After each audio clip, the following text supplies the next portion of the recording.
사랑에서 끊을 수 없다. 어떤 피조물도 나를 하나님의 사랑에서 끊을 수 없다.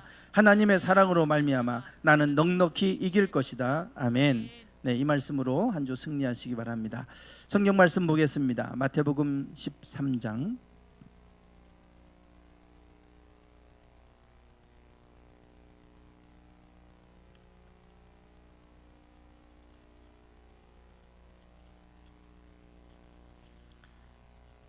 마태복음 13장 10절부터 17절까지입니다. 마태복음 13장 10절부터 17절까지 교독하시겠습니다. 제자들이 예수께 나와 이르되 어찌하여 그들에게 비유로 말씀하시나이까? 대답하여 이르시되 천국의 비밀을 아는 것이 너희에게는 허락되었으나 그들에게는 아니 되었나니 무릇 있는 자는 받아 넉넉하게 되되 없는 자는 그 있는 것도 빼앗기리라. 그러므로 내가 그들에게 비유로 말하는 것은 그들이 보아도 보지 못하며 들어도 듣지 못하며 깨닫지 못함이니라. 이사야의 예언이 그들에게 이루어졌으니 일렀으되 너희가 듣기는 들어도 깨닫지 못할 것이요 보기는 보아도 알지 못하리라. 이 백성들의 마음이 완악하여져서 그 귀는 듣기에 둔하고 눈은 감았으니 이는 눈으로 보고 귀로 듣고 마음으로 깨달아 돌이켜 내게 고침을 받을까 두려워함이라 하였느니라. 그러나 너희 눈은 봄으로 너희 귀는 들음으로 복이 있도다. 내가 진실로 너희에게 이르노니 많은 선지자와 의인이 너희가 보는 것들을 보고자 하여도 보지 못하였고 너희가 듣는 것들을 듣고자 하여도 듣지 못하였느니라. 아멘. 아멘. 네, 우리나라의 미래학 분야에서 유명한 두 형제 분이 계십니다. 최윤식 박사, 최연식 박사, 또 두 분 다 목사님이기도 합니다.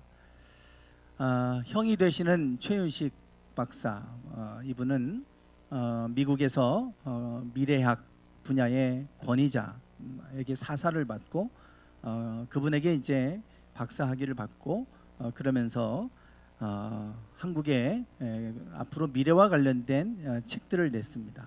그런데 그때 그분이 예견할 때는 말도 안 된다. 미국과 중국의 무역 전쟁이 있을 것이다. 이분이 가장 먼저 얘기했고 다른 분들은 설마 그런 일이 있겠냐 그랬는데 지금 일어나고 있잖아요. 그래서 꽤나 유명해진 분입니다. 여러 가지 많은 것들을 예측을 했는데 그게 거의 많이 맞았어요. 2013년도에도 2020, 2040 해서 책을 냈는데 제가 그때 그 책을 좀 읽었어요. 근데 너무 부정적인 얘기들만 해가지고 읽기가 싫을 정도였어요. 왜 이렇게 자꾸만 미래를 부정적으로만 내다보나. 그러다가 읽다가 너무 짜증나가지고 그냥 덮어버렸습니다. 그럴 정도로 매우 미래를 암울하게 얘기했던 분인데 그런데 이분의 말대로 2020년이 시작되자마자 일이 일어나고 있잖아요. 그래서 지금 뭐 최윤식 박사 같은 경우는 뭐 사회 경제 전반에 대한 이런 활동들을 주로 하고 있고요. 그리고 동생 최윤식 박사 목사님은 똑같이 이제 그 미래 연구소에서 있으면서 한국에서 그리고 또 교회들 특별히 교회들을 향해서 활동들을 하고 있습니다. 코로나 이후에 어떻게 될 것인가 코로나 이후에 관련된 책을 냈어요. 그래서 코로나 이후 3년 한국교회 대담한 도전이라는 책을 쓰셨는데 이분의 책을 쭉 읽으면서 한국교회가 어떻게 무엇을 준비해야 되는지 나름대로 비전과 대안을 제시를 하고 있어요. 그래서 발췌를 해서 또 목사님들 몇 분하고 모여서 제가 발표도 하고 이렇게 했는데 이분이 하는 얘기가 있습니다. 지금은 이제 우리가 코로나로 인해서 많은 경제적인 위기도 함께 오고 있지 않습니까? 또 내년도가 되면 더 큰 위기가 올 수 있다. 국가들마다 지금 계속해서 경기 부양을 하느라고 돈을 얼마나 많이 쓰고 있어요. 다 빚 아니겠어요? 그래서 더 어려워질 수 있다. 뭐 이런 얘기들을 하고 있죠. 그런데 이분이 이야기하는 것은 뭐냐면 이 책 앞부분에서 무슨 얘기를 하냐면 경제 위기는 코로나 때문에 오는 게 아니다. 코로나 때문에 경제 위기가 오는 것 같지만 사실은 2013년도부터 앞으로 세계 경제에 큰 먹구름이 낄 거다. 어려움이 올 거다. 보호무역으로 다 전환될 거다. 이미 내가 2013년도부터 예측하고 경고했던 내용이다. 그게 일어나고 있는 거다. 다만 코로나는 그것을 좀 더 앞당긴 것뿐이다. 기폭제가 됐고 촉진제가 된 것뿐이지 코로나 때문에 경제가 좋았던 경제가 갑자기 안 좋아지고 한 거 아니다. 경제가 안 좋아서 분명히 그런 때가 올 거라고 예측을 했는데 코로나로 인해 그게 더 빨리 오는 기폭제 역할을 하는 것에 불과하다. 그러니 일어날 일이 일어나는 것이다. 이 얘기예요. 이분은 일어날 일이 일어나는 것뿐이다. 지금 일어나고 있는 거는.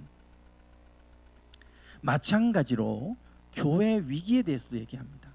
지금 코로나 바이러스를 겪으면서 교회들이 어려움을 겪고 있잖아요.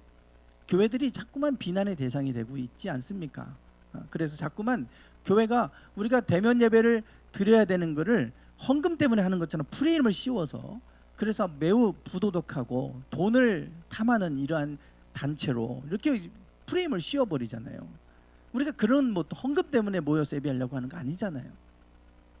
예배가 무너져 가니까 예배를 우리가 지키기 위해서 하는 거지 무슨 헌금 때문에 그런 것처럼 그렇게 프레임을 씌워버리잖아요. 어쨌든 그렇게 교회를 지금 자꾸만 이렇게 어렵게 몰아가고 있는 건 사실이죠. 뭐 2단계 그러면 우리가 실내 50인까지는 다 허용되는데 교회만큼은 허용하지 않잖아요 지금. 그러니까 뭐 많은 기독교 단체에서 가서 항의하는 거예요. 공평하게 해라. 공평하게 해라.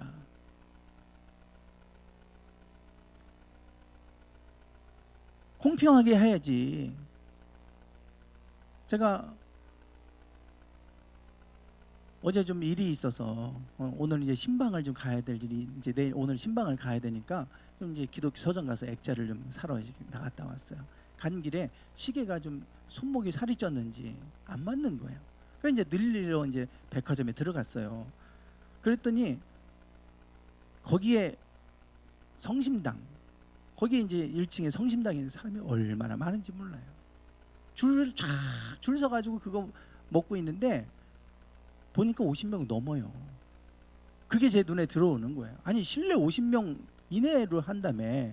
아니 여기는 50명이 넘는데 여기는 뭐 제지 하나도 안 하면서 왜 교회는 50명 모이면 다 안 돼? 그것도 안 된다고 그것도 막아버리는지.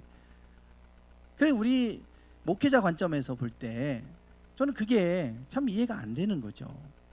야 거기는 되고 왜 여기는 왜 안 돼? 그런데 일반 사회에서는 그걸 당연하게 받아들이고 있잖아요. 이게 교회의 위기라는 겁니다. 불공정한 대우를 받고 있고 부당한 대우를 받고 있음에도 불구하고 일반 사회인들은 그렇게 해야 된다고 생각한다는 거예요. 왜 교회가 이렇게 됐느냐? 코로나 때문에 이렇게 된 게 아니라 이전부터 교회가 비난받던 것이 누적돼서 그래서 계속해서 이런 흐름으로 갈 것이 코로나로 인해 좀 더 빨라진 것뿐이다. 이분 얘기는 이겁니다. 한국 교회가 갑자기 어려워진 게 아니라 그 전부터 쇠퇴의 길로 가고 있었다 이거예요. 계속 쇠퇴의 길로 가고 있는데 문제는 코로나가 와서 그게 더 빨라지는 것뿐이다. 맞는 얘기잖아요. 결국 무슨 얘기를 하냐면 일어날 일이 일어나는 것이다. 일어나지 않을 일이 일어나는 것이 아니다. 일어날 일이 일어나는 것뿐이다. 그 얘기를 하는 거예요. 몇 달 전에 한 후배 목사에 관한 이야기를 제가 들었어요. 지금 교회에 한 200명 정도 모이는 교회에서 목회를 하고 있는 후배 목사인데 교회에서 많이 어려움을 겪고 있다고 교회를 좀 이제 옮겨야 될 것 같다는 그런 얘기를 들었어요. 왜 그런가 봤더니 특별 새벽기도 기간에 특별 새벽기도를 이제 설교를 하면서 이찬수 목사님 설교집으로 그냥 그대로 했나 봐요. 그 이찬수 목사님 설교집을 읽었던 성도 몇 분이 문제 제기를 한 거죠. 어떻게 목사님은 비도덕적으로 남의 설교집을 갖고 설교를 하십니까? 교회 나가 주십시오. 그래서 이제 교회를 나가야 되는 상황이 됐다. 제가 그 얘기를 들으면서 이해할 수 없었던 것 두 가지. 하나는 설교집을 통해서 그 설교의 은혜가 있으면 나눌 수 있어요, 같이. 그러나 밝혀야죠. 이 말씀이 너무나 은혜가 돼서 내가 이 말씀을 같이 나누려고 한다. 그러면 상관이 없잖아요. 왜 그걸 안 밝히고 이찬수 목사님 설교집은 서점 가면 깔렸어요. 그리고 방송에 다 나오고 있잖아요. 많은 분들이 아는 목사님의 설교를 하면서 왜 안 밝히고 했을까? 첫 번째 제가 이해할 수 없었던 게 그거고, 두 번째는 그래도 그걸 갖고 교회 나가라고 하는 거 좀 너무 심했다. 그게 이해가 안 된 거예요. 설마 그것 때문에 나가라고 할까? 그 몇 번 아는 분들 주변에서 이제 그런 얘기가 들리잖아요. 들어보니까 그것만이 아니라 그 명분일 뿐이고 그 뒤에 보이지 않는 이면에 여러 가지 많은 일들이 있었다. 그러면 그렇지. 잘하고 있는데 그거 하나 가지고 나가라고 한다고 하는 게 제 상식으로는 이해가 안 되는 거예요. 그렇지. 뭔가 있으니까 그것을 꼬투리 잡아서 명분 삼아서 나가라고 하는 거지. 그거 하나 때문에 정말 목회를 잘하고 있는데 그거 하나 때문에 나가라고 할 리가 있을까? 무슨 얘기냐면 그동안 부정적인 것들이 계속 쌓이고 쌓인 게 결국은 그 한 가지 사건을 통해서 이제는 결국은 떠나야 되는, 일어날 일이 일어난 거예요. 그거 아니어도 일어날 일이에요. 우리가 코로나 위기라고 하지만 사실 잘 준비되어 있으면 괜찮아요. 일어날 일이 일어나는 것 뿐입니다. 코로나 때문에 삼성이 망합니까? 아니잖아요. 어려움을 겪을 수 있겠습니다. 그러나 망하지 않잖아요. 뉴스를 보다 보니까 두산 너무나 잘하는 대기업 아니에요? 손에 꼽히는 우리나라의 대기업 아닙니까? 근데 위기라고 그래요. 위기. 그래서 이 두산 그룹이 붕괴할 수 있다. 그래가지고 알짜배기 회사들을 막 지금 매각하고 있다고 그러지 않습니까? 코로나 때문에 그런 게 아니라 왜 두산이 이런 위기를 맞았을까 보니까 두산 중공업 아니에요. 중공업. 그러니까 어떤 중공업 분야이기 때문에 뭐 화력이나 또 원자력이나 이런 쪽으로 큰 무슨 이제 그런 중공업과 관련된 부분들을 해왔는데 미래 먹거리는 그런 게 아니잖아요. 미래 먹거리를 확보하지 못했다는 거예요. 전문가들이 거기서 써놓은 걸 보니까 그래요. 그게 없어서 망하는 거지 잘 되던 기업이 코로나 때문에 망하는 게 아니라는 거예요. 미래 먹거리를 확보하지 못했기 때문에 코로나 아니었어도 위기로 갈 수밖에 없는 상황인 거예요. 물론 코로나 때문에 어렵지 않았던 기업이 갑자기 어려움을 겪을 수는 있습니다. 소수 그런 데가 있을 거예요. 그러나 모든 것들이 다 그렇지 않더라. 결국은 일어날 일이 일어나는 것이다. 이분 얘기는 그 얘기입니다. 교회도 마찬가지고 모든 것이 다 그래요. 우리가 몸이 약하면 언젠가는 우리가 그 면역력이 약하면 어떻게든 우리가 병에 걸릴 수 있는데 코로나 때문에 그게 더 악화될 수 있는 거고, 건강한 사람은 잠깐 앓다가 끝나겠죠. 그러니 일어날 일이 일어나는 것이다. 그냥 전혀 일어나지 않을 일이 막 일어나거나 이러지 않는다는 얘기예요. 예수님께서 십자가에 못 박히시기 3일 전입니다. 3일 전. 화요일이에요. 화요일. 금요일 날 돌아가셨으니까 화요일 날. 일요일 날 예루살렘에 입성하셨고요. 그리고 월요일 날 들어갔다가 또 화요일 날도 두 번 들어가죠.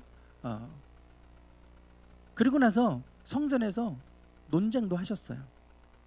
그리고 월요일 날은 성전 가서 성전 정화하는 일을 하셨죠. 성전에 들어가셔갖고 성전에 막 장사꾼들이 가득 찼잖아요. 성전에.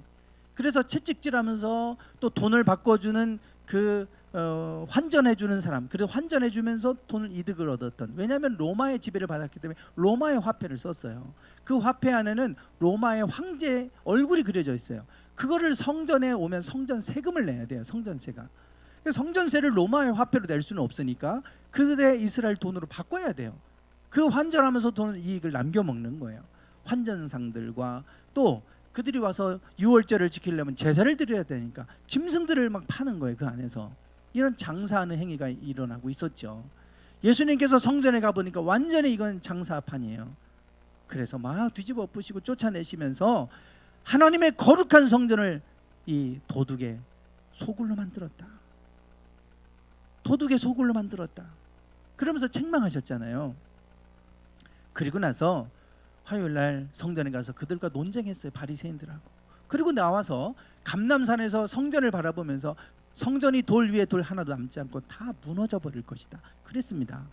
실제로 예수님이 33세의 나이로 돌아가셨으니까 그 37년 후에 AD 70년에 로마에 의해서 이스라엘은 멸망당했잖아요. 그때 예루살렘의 성전은 돌 위에 돌 하나 남는 것 없었어요. 다 빻아버렸습니다. 벽돌을. 그 많은 벽돌 다 빻아버렸어요. 금 가져가겠다고. 그 정도로 흔적도 없이 사라졌어요. 실제로 일어난 일이죠.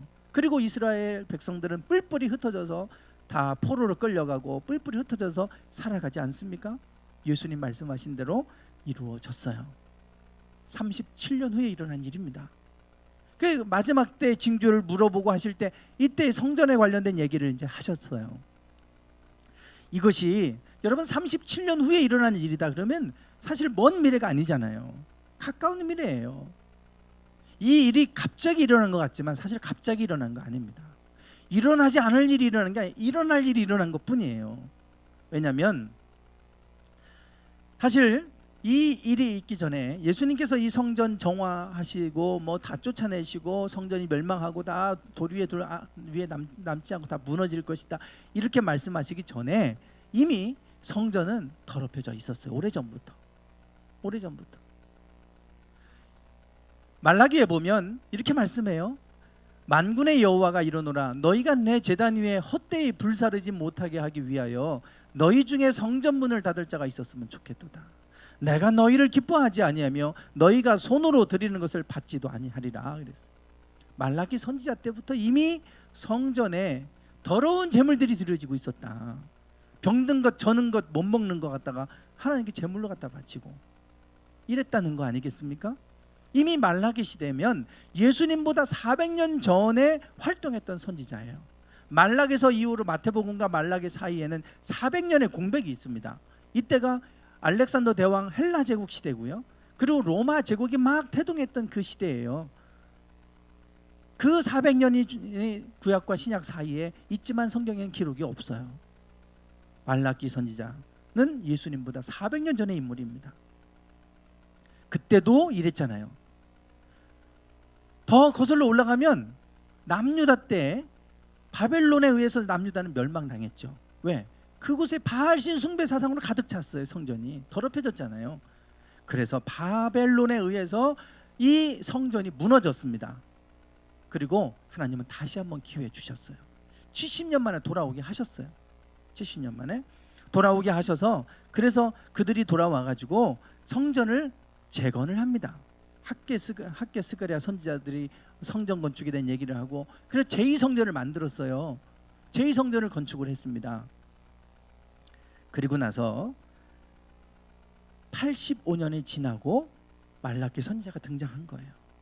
제2성전을 다시 재건했는데 그러면서 처음에는 그들이 거룩한 성전을 짓는 거룩한 예배를 드리고 했겠죠. 근데 85년 만에 또 하나님의 성전문을 차라리 닫아버렸으면 좋겠다. 예배 못 드리게. 오죽했으면 하나님이 예배를 못 드리게 성전을 막아버렸으면 좋겠다고 하셨겠어요. 400년 전에. 그러다가 예수님 시대 와서도 또 여전히 그런 거예요. 그러니 이것이 하루 이틀 어제 오늘의 이야기가 아닙니다. 성전이 더러워진 게 오래전부터 계속해서 기회를 주고 기회를 줘도 여전히 더러워져 있었어요. 그래서 결국은 하나님은 지금도 없잖아요. 성전이 로마에 의해서 사라지고 지금도 없잖아요. 이제는 교회를 내가 세우겠다. 교회 시대가 되는데 이제는 교회들도 지금 비난의 대상이 되고 있잖아요. 왜 이런 일들이 일어날까요? 왜 일어날 일이 일어나느냐? 왜 그럴까? 하나님이 가만히 있으셨을까요? 여태까지 선지자들을 통해서 계속해서 외치셨어요. 말씀하셨습니다. 회개하라고 계속해서 외치셨어요. 듣지 않았어요. 그래서 오늘 본문 말씀해 보면 이렇게 말합니다. 내가 그들에게 비유로 말하는 건 그들이 보아도 보지 못하며 들어도 듣지 못하며 깨닫지 못함이니라. 아무리 말해줘도 아무리 보여줘도 보지도 못하고 듣지도 못하고 깨닫지도 못하는 거예요. 오죽하면 하나님이 예언자들을 통해 말씀해도 듣지 않고, 그러니 하나님의 아들을 직접 이 땅에 보내셔서 직접 보여주시는 거예요. 하나님 나라의 일들을 보여주셨고 가르쳐 주셨고 그래도 깨닫지 못하잖아요. 그래도 깨닫지 못하잖아요. 그러니까 성경 그래서 37년 후에 다 흔적도 없이 사라져 버린 겁니다. 우리가 깨달을 수 있기를 원합니다. 이 시대에 우리를 향하여 하시는 말씀이 뭔가? 갑자기 그런 거 아니에요. 그 전부터 계속 말씀해 오셨던 거 아니겠어요? 우리가 깨닫지 못하고 돌이키지 않으니까 결국은 극단적인 방법으로 막 가는 거 아니겠습니까? 일어날 일이 일어나는 거예요. 우리에게 일어나는 일이 갑자기 잘 됐는데 갑자기 그럴 일이 없어요. 뭔가 계속해서 하나님은 경고하시고 계속해서 사인을 주시고 말씀하시고 돌이킬 수 있는 시간을 주시는데 돌이키지 못하고 깨닫지 못하니까 이런 일들이 일어나는 것이에요. 그래서 이 오늘 본문을 통해 예수님은 뭐라고 하시냐면 너희 눈은 봄으로 너희 귀는 들음으로 복이 있도다. 듣고 보고 깨닫는 자가 복인 줄 믿습니다. 이 시대를 겪으면서 우리가 깨달아야 될 게 있다면 우리가 깨달아야 돼요. 깨닫지 못하면 지금 이걸로 이제 뭐 백신 나왔다고 다시 돌아가고 이게 해결될 문제가 아니잖아요. 오늘 우리가 무엇을 깨달아야 될 것인가? 우리가 알아야 될 게 무엇일까? 하나님 말씀하시는 것을 우리가 듣고 보고 깨달을 수 있다면 그게 복인 줄 믿습니다. 오늘 본문에서 오늘 본문 말씀에서 지금 이렇게 말씀해요.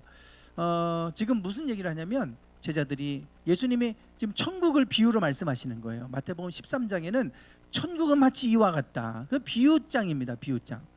13장에 천국을 비유로 말씀하시는 게 여러 가지가 나와요. 그 중에 첫 번째로 씨 뿌리는 자의 비유가 나옵니다. 어떤 거는 또 돌밭에 떨어지고 어떤 것은 길가에 떨어지고 어떤 건 가시덤불 떨어지고 어떤 건 좋은 밭에 떨어지고 이 씨 뿌리는 자의 비유가 나옵니다. 그 비유를 딱 말씀해 주셨더니 제자들이 물어요. 예수님 왜 비유로 말씀하십니까? 저들에게 왜 하나님 나라를 전해주시면서 왜 저들에게 비유로 말씀해 주시는 겁니까? 이렇게 물어요. 그때 예수님께서 비유로 말하는 이유를 설명하면서 여기 11절에서 이렇게 말씀합니다. 대답하여 이르시되 천국의 비밀을 아는 것이 너희에게는 허락되었으나 그들에게는 아니 되었다. 천국의 비밀을 내가 너희들에게 설명하기 위해서 그래서 이제 비유로 말하는 건데 너희들은 그것을 알지만 그들은 알지 못한다는 거예요. 왜? 보기는 보아도 보지 못하고 듣지 못하고 깨닫지 못하니까. 천국의 비밀을 말씀하고 있어요. 그래서 그들이 깨닫지 못하기 때문에 내가 천국의 비밀을 말해줘도 저들이 깨닫지 못하니까 내가 이해하라고 비유로 얘기하는 거다. 이 얘기를 지금 하고 계신 거죠. 뭐 이단에서는 비유풀이를 하잖아요. 뭐 아시겠지 어떤 집단인지? 요즘에는 잘못 얘기하면 유튜브에 다 올라가고요 명예훼손 막 다 당해요. 신모 이단이라고 있어요. 비유풀이를 해야 된대요. 왜? 하나님이 우리를 특정한 사람만 알게 하기 위해서 비유를 하셨다는 거예요. 그러니까 비유를 특정한 사람만이 풀 수 있대요. 그 특정한 사람이 누군지 아시겠죠? 그 사람한테만 그 하나님이 알게 하셨다는 거예요.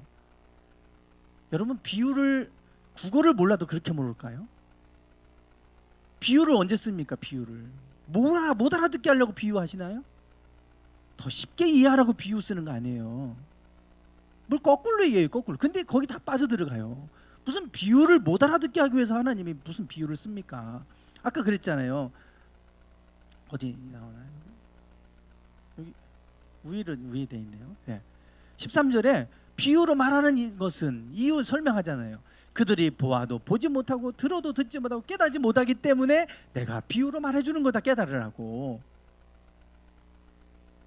그들이 잘 아는 씨 뿌리는 것을 통해서 하나님 나라를 설명해 주시는 거예요. 못 알아들으니까. 여러 가지 비유를 통해서. 그러니 우리가 비유는 하나님께서 우리에게 하나님의 나라를 보여주시고 천국의 비밀을 알려주시기 위해서 그래서 우리에게 비유로 지금 말씀해 주시는 거예요. 거꾸로 생각하지 마세요. 거꾸로. 오죽하면 비유로 설명을 하셨겠습니까? 아무리 말해도 안 들으니까. 보여줘도 못 알아들으니까. 그래서 천국의 비밀을 내가 너희들에게 알려주려고. 너희들 깨닫지 못하니까. 너희들은 지금 보고 깨닫는데 그 깨닫지 못하는 이들을 위해서 내가 천국의 비밀을 비유로 말하는 거다. 비유로 말하는 이유를 지금 설명하시는 거예요. 여기에 천국의 비밀을 얘기합니다. 예수님께서는 이 땅에 오셔서 회개하라 천국이 가까이 왔느니라. 천국에 대해서 가르쳐 주셨어요. 천국 복음을 온 땅을 다니면서 전파하셨다 그러잖아요. 천국 복음, 천국의 비밀을 내가 너희들에게 알려주려고 한다 그랬어요. 여러분, 천국의 비밀이 뭘까? 오늘 제목이 천국의 비밀입니다. 천국의 비밀이 뭘까? 오늘 이 비유를 통해서, 씨 뿌리는 자의 비유를 통해서 가르쳐 주시고자 하는 천국의 비밀이 뭔가 이거예요. 그 뒤에 나옵니다. 바로 한번 읽어보실까요? 시작. 넉넉하게 되되 없는 자는 그 있는 것도 빼앗기리라. 아멘. 무릇 있는 자는 받아서 넉넉하게 되지만 없는 자는 그 있는 것도 빼앗기게 될 것이다. 여러분, 이게 천국의 비밀입니다. 천국의 비밀이에요. 뭐 천국의 비밀하니까 막 대단한 것 같은데 뭐야 저거, 그 생각하실 수 있을 거예요. 이거를 우리는 지금 뭐라고 얘기하냐면 부익부 빈익빈이라고 얘기합니다. 부자는 더 부자가 되고 가난한 자는 더 가난한 자가 된다는 게 부익부 빈익빈 아니겠어요? 지금 코로나19 이후로 이 부익부 빈익빈 현상, 양극화 현상은 더 심해질 것이다 그러잖아요. 부자들은 더 부자되고 가난한 자들은 더 가난해지고, 이게 문제는 지금 사회가 양극화되는 게 문제라는 거 아니겠어요? 이거를 좀 해소를 빨리 간격을 좁혀야 되는데 갈수록 간격이 지금 벌어지고 있잖아요. 있는 자와 없는 자가. 지금은 돈도 돈이지만요, 정보 시대입니다. 정보를 가진 자와 못 가진 자로 나눠져요. 지금은. 그 유튜브, 구글에서 검색창, 거기에 데이터가 다 와 있잖아요. 그래서 내가 쇼핑한 거, 내가 검색한 거, 그걸 통해서 나를 다 알고 있어요. 그래서 나에게 가장 맞는 걸 추천해 주잖아요, 막. 그래서 정보를 가진 자와 못 가진 자로 나눠진다는 거야. 앞으로는 정보가 돈이라고 그러면, 옛날에는 석유가 돈이다 그랬는데 지금 정보가 돈이다 그럽니다. 정보가. 가진 자와 못 가진 자 나눠져요. 부익부 빈익빈 현상, 이거 없애야 된다, 줄여야 된다 그러는데, 여러분, 부익부 빈익빈 현상은 역사를 통해 살펴보면 이것이 없었던 적이 없어요. 없었던 적이 없습니다. 부자는 더 부자 되는 거예요. 있는 자는 더 갖게 돼요. 당연한 거 아닙니까? 지식도 마찬가지입니다. 지식도 아는 자가 더 많은 걸 알아가는 거예요. 모르는 사람은 모르는데 뭘 합니까? 아는 자가 더 아는 거고, 모르는 자는 더 모르고, 양극화 현상이 일어날 수밖에 없어요. 그런데 그거를 우리가 양극화 된다, 이게 문제다 그러는데, 문제인 거는 맞지만 이 문제는 영원히 있어 왔어요. 지금까지. 인위적으로 이걸 어떻게 조절하겠어요? 하나님의 나라도 천국의 비밀을 말하는데 이렇다는 거예요. 있는 자는 더 받아서 넉넉하게 되지만 없는 자는 있는 것도 빼앗길 것이다. 믿음도 마찬가지입니다. 믿음이 있는 자가 더 믿음이 더 성장하고 자라가게 돼요. 믿음이 없는 자는 더 믿음이 약화되는 쪽으로 가는 거예요. 당연한 겁니다. 그거는. 믿음이 있는 사람이 더 갈망하게 돼 있고요, 더 갈망하면 더 믿음이 더 생기는 거고, 이런 거 아니겠어요? 여기 25장에 가면 달란트 비유가 나와요. 5달란트, 2달란트, 1달란트 각각 나눠줬는데 5달란트 받은 사람과 2달란트 받은 사람은 가서 장사해서 2배를 남겼어요. 1달란트 받은 사람은 있는 것을 땅에 묻어뒀잖아요. 그때 주인이 돌아와서 그 결산하면서 이렇게 말합니다. 그에게서 1달란트를 빼앗아 10달란트 가진 자에게 주어라. 무릇 있는 자는 받아 풍족하게 되고 없는 자는 있는 것까지 빼앗기리라. 똑같은 말씀 여기서 하고 있죠. 마태복음 25장에 대해서 천국을 말씀하시면서 포도원 품꾼의 비유라든지 뭐 다 이런 비유들을 말씀하시잖아요. 달란트 비유예요. 달란트 비유. 있는 자는 받아서 더 풍족하게 되지만 없는 자는 있는 것까지도 빼앗기게 될 것이다. 이것이 천국의 비밀이다. 그러면 여러분, 천국의 비밀에 이것은 당연한 겁니다. 당연한 거예요. 여러분, 우리가 있는 것도 빼앗기는 자가 되기를 원하시는 분 하나도 없을 겁니다. 다 누구나 우리가 더 부유하게 되기를 원해요. 물질적으로 뿐만 아니라 신앙도 부유하게 되기를 원하고, 모든 면에서 우리가 부유한 자가 되기를 원하잖아요. 궁핍한 자 되길 원하시는 분 없잖아요. 하나님은 우리가 부유한 자가 되기를 원하시는 거예요. 그래서 천국은 겨자씨 하나과 같아서 그것이 지극히 작은 것 같아도 큰 나무가 자라서 새들이 와서 깃들이는 나무가 된다. 처음은 미약해도 나중은 심히 창대하게 될 것이다. 그게 하나님 나라라는 거 아니겠습니까? 오늘 우리가 천국의 비밀은 그렇게 되기를 원하시는데, 그런데 사람들은 자꾸만 궁핍해지고 결핍해지고 이렇게 가는 거예요. 있는 자는 더 풍부해진다, 풍요해진다, 풍족해질 것이다 말씀하고 있죠. 그러면 어떻게 그렇게 될까? 그 핵심 키가 오늘 본문에 나오는 겁니다. 15절 한번 읽어보실까요? 시작. 이 백성들의 마음이 완악하여져서 그 귀는 듣기에 둔하고 눈은 감았으니 이는 눈으로 보고 귀로 듣고 마음으로 깨달아 돌이켜 내게 고침을 받을까 두려워함이라 하였느니라. 아멘. 이 아까 10 몇 절입니까? 12절에서 이 말씀했잖아요. 받아서 넉넉하게 되고 없는 자는 빼앗기게 될 것이다. 그리고 나서 15절에서 이사야의 말씀을 인용하면서 말씀하세요. 이 백성들의 마음이 완악했다. 이게 마음이 딱딱하게 굳었다는 거예요. 그래서 귀는 듣기에 둔하고 눈은 감아서 이는 눈으로 보고 귀로 듣고 마음으로 깨달아 돌이켜 내게 고침을 받을까 두려워함이라. 이사야 선지자의 말씀입니다. 하나님이 이사야 선지자를 통해 외치는 거예요. 돌아오라고, 돌이키라고, 깨닫고 돌이키라고. 근데 돌이키지 않아요. 마음이 완악해서. 이건 반어법인 거예요. 이사야 선지자가 그들이 돌이키면 그들을 용서해야 되니까 차라리 돌이키지 않았으면 좋겠다. 그게 하나님이 그 정도로 너무나 악하니까 하나님의 마음을 반어법으로 표현한 거예요. 지금 그 정도로 악하고 그 정도로 완악하다는 걸 말하는 겁니다. 중요한 거는 그들이 눈으로 보고 귀로 듣고 마음으로 깨달아서 돌이키기를 원한다는 거예요. 마음으로 깨달아 돌이키기를 원하신다는 거예요. 이게 바로 뭐냐면 회개예요. 회개. 마음으로 깨달아서 돌이키는 거예요. 메타노이아. 회개하라, 천국에 가까웠다 그러잖아요. 회개하라는 거예요. 보고 듣고 보여주시는 이유, 들려주시는 이유는 깨달으라는 거예요. 깨달아. 그래서 돌이키라는 거예요. 돌이키라는 거예요. 이게 핵심 키입니다. 사실은 천국의 비밀의 핵심 키는 회개에 있어요. 깨닫고 돌이키면 되는 거예요. 깨닫고 돌이키면 돼요. 그러면 여러분, 그러면 아까 말씀하신 것처럼 있는 자는, 깨닫는 자는 깨닫고 준비하기 때문에 더 받아 넉넉하게 되겠지만 깨닫지 못하는 자는 있는 것도 빼앗겨 버립니다. 그렇게 되는 거예요. 이것을 잘 보여주는 게 뭐냐면 구약의 요셉의 이야기죠. 요셉의 이야기. 하나님께서 장차 일어날 일들을 꿈으로 바로에게 보여주셨어요. 요셉에게 보여주신 거 아닙니다. 그 꿈을 누구에게 보여줬냐면 하나님을 몰랐던 바로왕, 이집트의 바로왕에게 보여주셨어요. 그 꿈은 너무나 선명했죠. 그리고 너무나 선명했는데 이게 그냥 그런 꿈이 아닌 걸 알았어요. 그런데 그 의미가 뭔지를 몰라요. 그래서 거기에 신하들 불러다가 자기 꿈을 얘기하면서 이 꿈이 무슨 의미인지 좀 해석해봐라. 아무도 해석을 못해요. 박수무당들을 불러다가 놓고 다 꿈을 좀 해몽해보라고, 해석해보라고 하는데 못해요. 그때 감옥에 갇혀 있었던 요셉을 누가 추천하잖아요. 떡 맡은 관원장이. 그래서 술 맡은 관원장인가요? 술 맡은 관원장이 추천하죠. 그래서 왕 앞에서 이 꿈을 해몽해 주죠.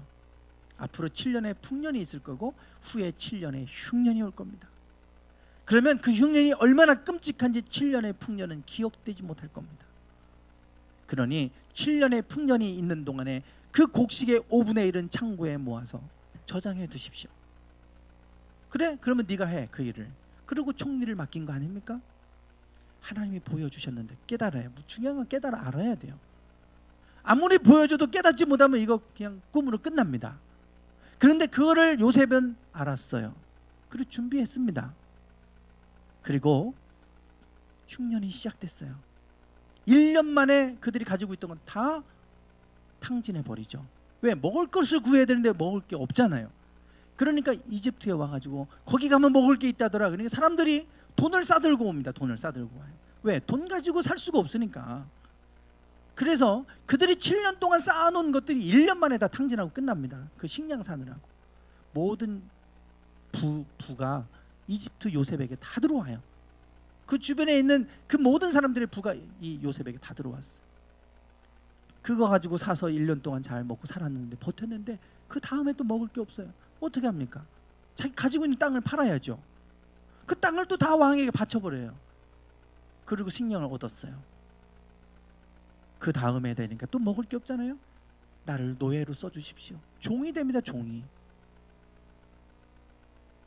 요셉은 5분의 1씩 쌓아놓은 준비해 놓은 것 가지고 모든 걸 얻었어요.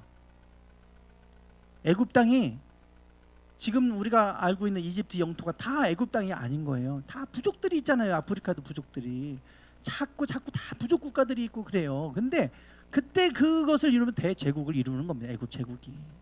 그래 제국이 되는 거예요. 그 짧은 시간 안에 모든 것들이 다 부가 이동해 버렸어요. 요셉에게로. 준비됐고 깨닫고 준비된 자에게는 있는 자는 받아 넉넉하게 됐지만 그걸 깨닫지 못한 자는 있는 것마저 다 뺏겨버리는 거예요. 다. 앞으로 이런 날이 올 수 있습니다. 올 수 있어요. 다 빼앗길 수 있는 날이 올 수 있어요. 중요한 거는 우리가 깨닫는 자가 돼야 돼요. 하나님은 반드시 말씀해 주고 계시고 우리에게 보여주시고 준비하게 하십니다. 그런 자들은 더 하나님께서 넉넉하게 해주세요. 어려운 시대가 온다고 다 어려운 거 아닙니다. 그때에도 또 성장하고 또 거기에서 성공하는 사람이 나오잖아요. 세상적인 물질적인 이런 걸 제가 말씀드리는 거 아니에요. 중요한 키는 깨닫는 거예요. 마음으로 깨닫는 거. 그래서 하나님 뜻에 맞게 잘 준비되어져 있으면 하나님께서 붙여주세요. 붙여주세요. 믿음도 마찬가지고 세상적인 모든 것들이 다 마찬가지. 중요한 거는 깨닫는 겁니다. 이 말씀을 씨 뿌린 자의 비유를 말씀하시고 얘기하셨다고 했죠. 그리고 이 비유를 설명하세요. 그 뒤에 보면 씨 뿌린 자의 비유는 이와 같다. 그러면서 그 씨 뿌린 자의 비유를 쭉 설명해 주세요. 설명하면서 23절에서 이렇게 말씀합니다. 한번 읽어보실까요? 시작. 좋은 땅에 뿌려졌다는 것은 말씀을 듣고 깨닫는 자니 결실하여 어떤 것은 100배, 어떤 것은 60배, 어떤 것은 30배가 되느니라 하시더라. 아멘. 여러분 좋은 밭은요 깨닫는 거예요. 말씀을 듣고 똑같이 말씀이 전파되는데 어떤 건 길가, 어떤 건 돌밭, 어떤 건 가시덤불, 어떤 건 좋은 밭이에요. 좋은 밭은 어떤 밭이냐? 말씀을 듣고 깨닫는 밭이에요. 그 사람들은 결실을 맺는다 그러잖아요. 결실을 맺는다. 그런데 100배, 60배, 30배가 된다 그랬어요. 이거는 차원이 다른 겁니다. 100만 원에 100배면 1억이에요. 1억. 여러분 이게 상상도 할 수 없는 거예요. 그래서 하나님은 하나님의 나라는 이와 같다. 천국의 비밀을 내가 너에게 알려줄게. 듣고 깨닫는 자가 되라. 지금 이렇게 말씀하시는 거예요. 깨닫지 못하니까 내가 그들에게 비유로 깨달으라고 말해주는데 너 못 알아듣는다. 그러면서 이 말씀하세요. 하나님의 말씀을 듣고 깨닫는 자는 하나님 반드시 결실을 맺게 하실 줄 믿습니다. 여러분 우리가 하나님 안에서 요셉과 같이 지혜가 필요한 시대입니다. 하나님 나에게 지혜를 주세요. 지혜를 주세요. 세상이 바뀌는데 여전히 옛날 거 가지고 붙들고 있으면요 망합니다. 앞으로 바뀌어가는 세상 속에 내가 무엇을 어떻게 준비해야 됩니까? 내가 무엇을 해야 됩니까? 하나님 지혜 주세요. 깨닫게 해주세요. 하나님 깨닫게 해주실 거예요. 말씀해 주실 거예요. 그러면 하나님은 100배, 60배, 30배 결실을 맺게 하실 줄 믿습니다. 하나님의 나라, 천국의 비밀은 여기에 있어요. 우리에게 깨달음에 있습니다. 하나님의 말씀을 통해서 우리가 깨닫는 자가 되기 원합니다. 하나님께서 반드시 열매 맺는 삶으로 그렇게 인도해 가실 줄 믿습니다.